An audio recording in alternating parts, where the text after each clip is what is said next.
Magandang umaga po sa ating lahat. Narito ang latest na weather update ngayong araw ng Wednesday, February 26, 2025.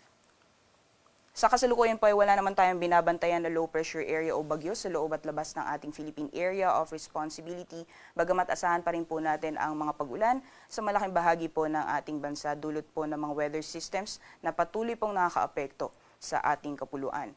Dito po sa may bahagi ng Visayas at Mindanao, asahan po natin ang mga pag-ulan dulot po na epekto nitong shear line, pati na rin po yung easterlies o yung mainit na hangin na nanggagaling sa karagatang Pasipiko. At kung nakikita po natin dito sa ating latest satellite animation, may mga kumpul po tayong kaulapan na namamataan na nakaapekto sa buong Visayas at Mindanao. So magiging makulimlim po yung panahon ngayong araw for Visayas and Mindanao area at may kasama po yan na mga kalat-kalat mga pag-ulan, pagkidlat at pagkulog.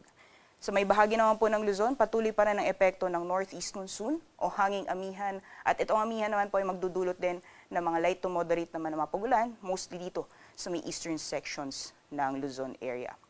Samantalang sa mga susunod na araw ay inaasahan po natin na magpapatuloy ang epekto nitong shear line, lalong-lalo na po sa may silangang bahagi ng Visayas at Mindanao. Simula po bukas, maaaring malakas po yung mga pag-ulan over the eastern sections of Mindanao area.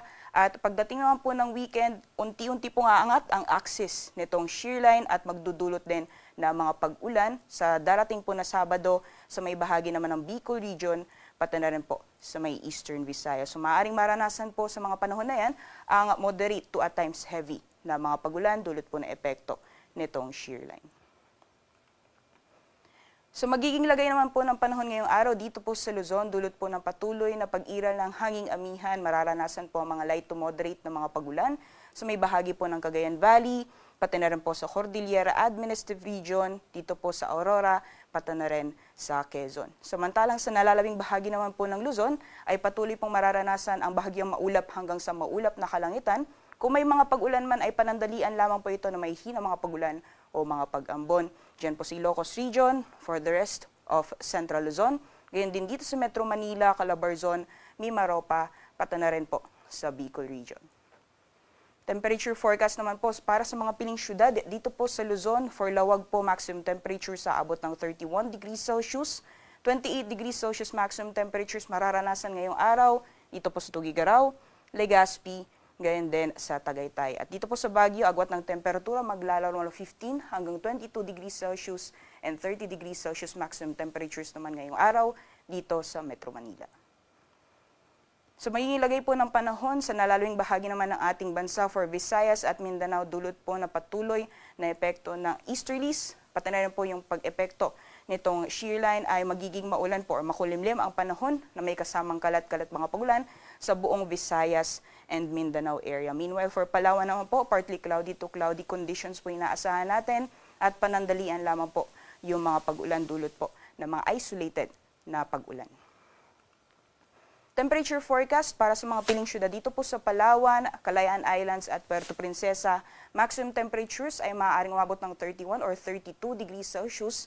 Samantalang dito naman po sa mga piling syudad for Visayas and Mindanao, maximum temperatures po natin sa Iloilo, maaaring umabot ng 30 degrees Celsius, gayon din for Metro Cebu, and 29 degrees Celsius maximum temperatures naman para sa Tacloban.